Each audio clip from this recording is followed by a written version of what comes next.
Bismillahirrahmanirrahim. Assalamualaikum warahmatullahi wabarakatuh. Okey, bersama saya lagi dalam channel My Hobby.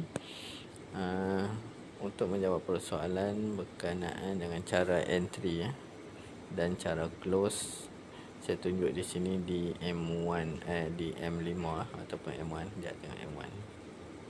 Okey, di M1 ni CCI pun dah 232. So kita terus boleh entry 232, terus kita entry dengan okey. Terus entry, nampak terus biru. Nampak dia terus naik ya. Tu di M1. Bila dia dah naik macam ni, kita tunggu CCI dia. CCI ni kita tunggu sampai dia naik atas ni, ataupun kita nak tunggu lama lagi, kita boleh tunggu kejap, kita boleh tunggu untuk M5 juga. Okey, kalau M5 okey, untuk M5 kita boleh tengok dia pun dah jadi rejection ataupun macam ni. M5 CCI dia pun dah di bawah. So M5 ni dia boleh naik dulu. M5 ni dia boleh naik sampai ke sini dan dia turun semula. Bukti dia dekat sini, dia punya signal dia akan jadi macam tu. Sini pun biru akan jadi macam tu. So price akan naik sampai ke line MA dan dia baru turun semula. So di M5 ni kalau kita nak entry, kita tunggu dalam masa 5 ataupun kita boleh tunggu sampai 15 minit untuk dia naik sampai ke MA. Okay, sekarang ni di M5 dia punya CCI dah pun 177 ataupun 176. Sini pun kita nampak dah sampai garisan 175. Kemudian dia dah naik semula 172. So kita boleh tunggu sampai 17 lebih 175, ataupun kita nak entry terus pun dah boleh. Okey, contoh kita entry dulu, tambah. Okey, kita tambah sini.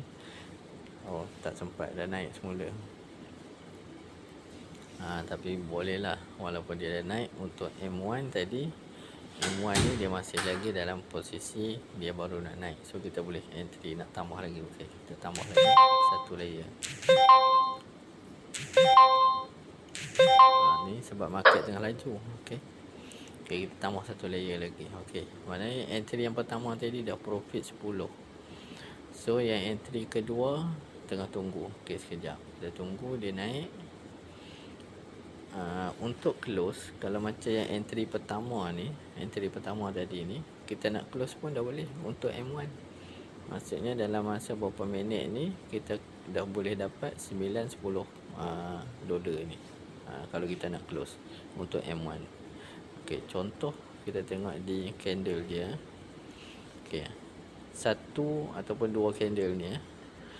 Dua candle ni saja, candle panjang dengan candle yang merah sebelum ni tadi.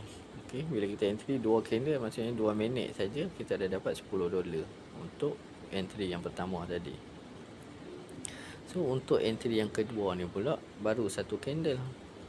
Baru satu candle kita dah profit 3 dolar. Dah 4 dolar. So total di atas ni sekarang dah profit 20 dolar. So boleh dah kalau kita nak close. Boleh dah kita nak close ni. Dah 16 dolar. Okey, sini dia dah turun semula jadi 17. Sini kita nak close pun dah boleh dalam masa berapa minit ni. So kita boleh, kalau kita nak close, okey, kita boleh close. Yang ni di MT4, so kena close satu-satu lah. Okey, kalau yang ni kita dah tengok M1 ni dia dah naik sampai macam tu. CCI pun dah hampir 158 Okey, CCI dia dah sampai 165. So untuk tahap M1 kita boleh close lah. Untuk tahap M1, kalau M5 kita boleh simpan, boleh hold. Untuk M1 kita close dulu. Okey, kita ambil satu, kita close, dan yang kedua juga kita close. Okey. So, selesai untuk entry di M1. Selesai. Bila kita dah close, nampak CCI pun dah turun semula. So, selesailah untuk entry dan close di M1.